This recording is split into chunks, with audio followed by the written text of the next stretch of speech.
Hello students, आज की video में हम देखेंगे इश्यू ऑफ डिबेंचर्स कि किस किस तरह से इश्यू ऑफ डिबेंचर्स किया जा सकता है और उसके लिए क्या क्या एंट्रीज होंगी। ठीक है, तो first is debentures can be issued at par, premium and discount as well. जैसे देखो, ये जो शेयर्स होते हैं वो डिस्काउंट पे इश्यू नहीं हो सकते एज पर कंपनी एक्ट 2013 और एक्सेप्ट स्वेट इक्विटी शेयर्स। लेकिन डिबेंचर्स क्या है, डिस्काउंट पे भी इशू हो सकते हैं, पार पे भी और प्रीमियम पे भी। ठीक है, तो इसमें मेनली 5 तरह की एडजस्टमेंट होती हैं डिबेंचर्स के इशू होने के लिए। तो इनकी हम एंट्रीज भी आज साथ साथ में करेंगे। तो देखिए, कंपनी इसकी एंट्री सेम बिल्कुल शेयर्स की तरह ही होती है। जैसे डिबेंचर्स की एंट्री होती है, शेयर्स की एंट्री होती है, सिक्योरिटी प्रीमियम होता है, इसी तरह इसमें भी सिक्योरिटी प्रीमियम होता है। सेम वैसी एंट्री है, बस जैसे वहाँ शेयर कैपिटल होता था, यहाँ डिबेंचर होता है। देखिए, अभी करते हैं हम क्वेश्चन। तो कंपनी ने इशू किए 1000 debentures of ₹100 each at par. Par पे मतलब 100,000 शेयर्स हैं और 100 पे इशू कर दिए। तो और उसके पैसे भी हमें मिल गए। तो एंट्री क्या होती है, bank account debit to debentures account. कितना, 1000 पे 100 के हिसाब से 1 लाख। ठीक है, अब नेक्स्ट है issue of debentures at premium. अगर हम प्रीमियम पे इशू करते हैं, मतलब 1000 शेयर डिबेंचर्स और 100 रुपये की हैं, लेकिन हमने 105 पे किया, मतलब 5 रुपये हमने प्रीमियम पे इशू किए। और तो उसके लिए क्या एडजस्टमेंट होंगी, तो देखिए इसकी एडजस्टमेंट होंगी सेम वैसे ही, जैसे bank account debit to debentures account to security premium account. 1000 के शेयर पे कितने रुपए मिल गए, 105 मिल गए, तो कितना हुआ टोटल, 1,05,000। 1000 शेयर पे डिबेंचर से कितने हैं, 100 रुपये का ही डिबेंचर है, तो 1 लाख। और सिक्योरिटी प्रीमियम 5 रुपये का हुआ, तो 1000 पे 5 रुपये के हिसाब से 5,000। लेकिन ये सारा पैसा प्रीमियम किसके अंडर शो होता है, रिजर्व एंड सरप्लस के।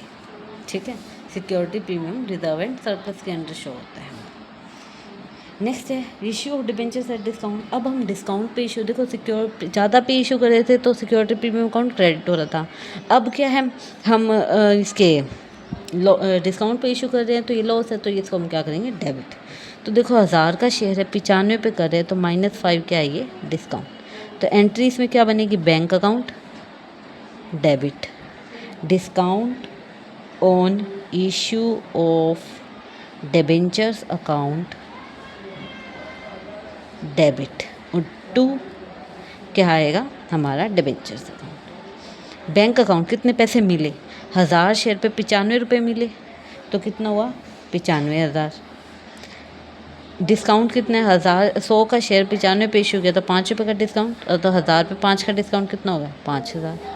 और 1000 का शेयर है, 100 शेयर है, 1000 डिबेंचर है, तो कितने हुए, 1 लाख रुपये हमारे डिबेंचर। ये क्या है, हमारा कैपिटल लॉस। देखो, प्रीमियम तो क्या होता है हमारा कैपिटल प्रॉफिट, और डिस्काउंट हमारा क्या होता है, कैपिटल लॉस। तो इसके किसके अंडर शो होता है, डेफर्ड रिवेन्यू एक्सपेंडिचर के अंडर।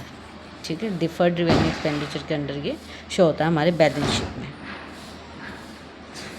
नेक्स्ट देखो, issue of debenture for cash या फिर अदर देन कैश। मतलब हम कैश में भी कर सकते हैं और नॉन अदर देन।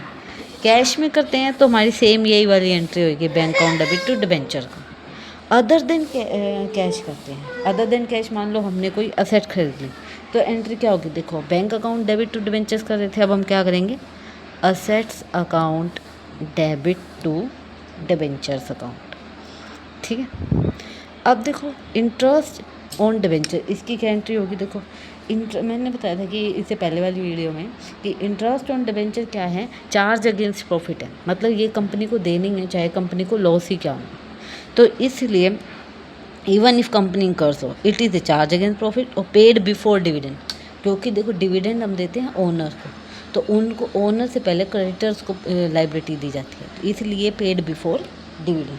तो एंट्री क्या होगी, इंटरेस्ट जब ड्यू होता है, तो interest on debenture account debit to debenture holders, कि हमें उनको इतना पैसा देना है, और जब पैसा दे देंगे तो debenture holder account debit to bank. Okay, तो दीज वर द एंट्री। तो एक क्विक रीजन कर लेते हैं। इशू ऑफ डिबेंचर्स किया जा सकता है 3 तरह से, पार, प्रीमियम और डिस्काउंट पे। ठीक है, और जब ये प्रीमियम पे करते हैं तो ये कैपिटल प्रॉफिट होता है और ये शो किया जाता है रिजर्व एंड सरप्लस पे, और डिस्काउंट पे इशू करते हैं तो कैपिटल लॉस होता है और ये शो किया जाता है डेफर्ड रेवेन्यू एक्सपेंडिचर में। दो तरह से किया जा सकता है, कैश और अदर देन कैश। कैश में तो नॉर्मल जो पार पे एंट्री होती है वैसी होगी, या सिक्योरिटी प्रीमियम पे भी ऐसी एंट्री कर सकते हैं। और वो कंसिडरेशन अदर देन कैश होगा तो जो भी कंसिडरेशन होगी वो डेबिट हो जाएगी। इंटरेस्ट ऑन पेबल दिया ही जाना है क्योंकि चार्ज अगेंस्ट प्रॉफिट है, even if company incurs loss paid before dividend. Okay, so these were the issue of debenture entries. In the next video we will discuss about company final accounts के overview के बारे में कि कौन कौन से होते हैं और कैसा होता है। Thank you.